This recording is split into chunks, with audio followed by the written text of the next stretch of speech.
Para muchos de vosotros será algo sencillo identificar un iPhone que es verdadero de uno que no es verdadero. En este vídeo te voy a intentar explicar con detalle a diferenciar un iPhone original de uno que no lo es, además de una forma muy rápida. Antes de nada debes saber que hay varias formas de que nos intenten engañar con un iPhone falso. Uno que sea completamente falso, es decir, que tanto el exterior como el sistema operativo sea falso, es decir, que no sea en verdad un iPhone, sea un dispositivo con Android. Y luego la forma que nos pueden engañar, por decirlo así, que en el interior sí tenga el software de iOS, pero en el exterior algunas piezas sean falsas. Vamos a también a descubrir cómo podemos identificar esto. Empezamos por algo fundamental, que son los evidentes, ¿vale? Las cosas clarísimas para detectar si un iPhone es falso. Y es que cuando el sistema operativo no es iOS, es algo muy sencillo de detectarlo. En el exterior puede ser muy parecido, de hecho hay bastantes clones del iPhone,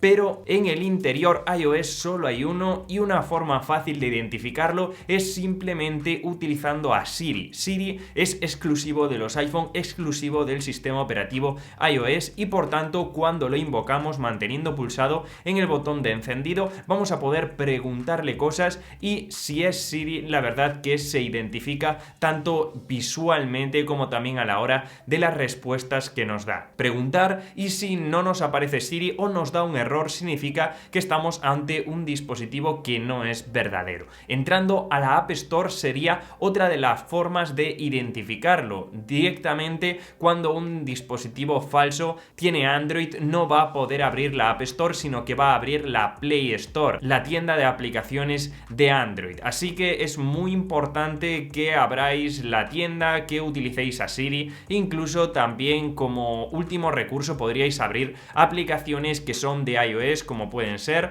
la galería de fotos o la pantalla de bloqueo, los iconos más característicos, para que veáis un poquito si se trata de un dispositivo que es fiel a la realidad o no. Pero vamos con aquellos casos un poquito más difíciles, ¿vale? Donde no se detecte ni de manera exterior ni de manera interior, y esto lo podemos detectar utilizando el número de serie. Esto es facilísimo. Este número de serie podemos encontrarlo directamente en nuestro iPhone si nos vamos aquí a los ajustes, a general, a información, o también podríamos encontrarlo si conectamos el propio dispositivo a iTunes o a nuestro Mac. Nos tiene que aparecer aquí arriba, o incluso también en el embalaje original nos aparece el número de serie directamente en la caja del iPhone. Si has perdido el dispositivo y no lo tienes, puedes ir a esta web de Apple, y si inicias sesión con tu Apple ID, en el apartado de dispositivos te vas a encontrar, si pulsas sobre tu dispositivo, con el número de serie también ahí, que puedes conseguirlo, ¿vale? Una vez tenemos el número de serie, ya nos podemos ir a esta web que os dejaré en la descripción, y donde simplemente tienes que introducir el número de serie, y ahí ya te dará los datos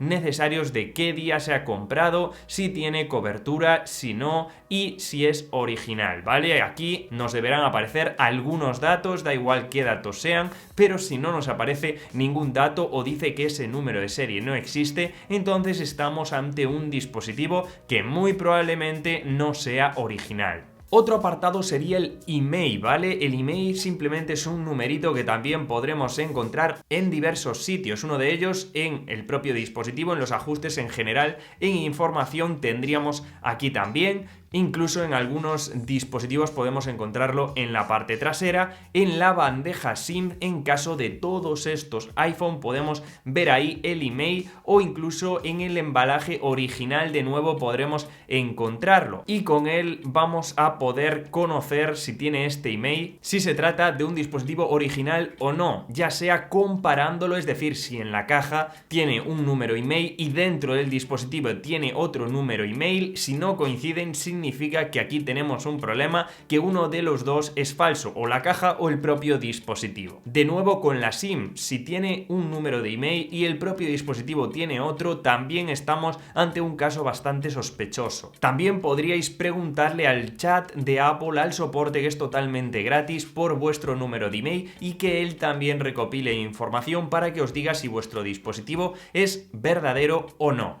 Otra forma de averiguar esto sería restaurando el propio dispositivo, ya que si lo restauramos simplemente utilizando ahí iTunes o nuestro propio Mac, lo que debería aparecer en nuestro dispositivo es simplemente esta pantalla de hola y luego cuando lo configuramos las aplicaciones que tenemos, las básicas, sin ninguna aplicación adicional, ya que no debería tener preinstalada ninguna aplicación que no fueran las clásicas de iOS. En el caso de que sospechemos que nuestro dispositivo tiene alguna parte que no es original, os voy a dejar un vídeo por aquí arriba donde os explico cómo podéis descubrir esto, pero bueno, podemos detectarlo de diferentes maneras. Por ejemplo, las cámaras de mala calidad suelen ser un indicativo de que esas cámaras se han cambiado y no son las del iPhone, o simplemente la interfaz que sea diferente ya nos hace sospechar muchísimo. También el estado de salud de batería, si nos da un iPhone con menos del 80% de salud de batería o que no tiene el 100% y ese dispositivo lo hemos comprado nuevo, algo está pasando, o si baja muy rápido esta salud de batería, esta condición de batería, también sería una señal bastante grande que aquí tenemos un problema grave. También podremos saber que este dispositivo se ha mojado por una señal directamente ahí en la bandeja SIM. Podemos ver si tiene una línea o no roja y en el caso de que sea positivo, esto nos está diciendo que ha sufrido algún tipo de percance, ya sea ha entrado agua, ha entrado Coca-Cola o algún tipo de líquido en el propio dispositivo por esta propia marca. Como siempre, para aseguraros de comprar un dispositivo original, comprarlo en una Apple Store, en una tienda certificada como puede ser Catwin, y siempre pedid la factura original y también el embalaje original si es necesario, ¿vale? Hay veces que la gente tira las cajas, no suele ser lo habitual, pero también podríamos pedírselo para ver el email y número de serie y que todo coincida. Así que chicos, espero os haya gustado este vídeo. Es un vídeo muy básico, muy sencillo, pero creo que le puede ayudar a mucha gente. Así que nos vemos como siempre en el siguiente vídeo. Muchas gracias por estar ahí. Chao, chao.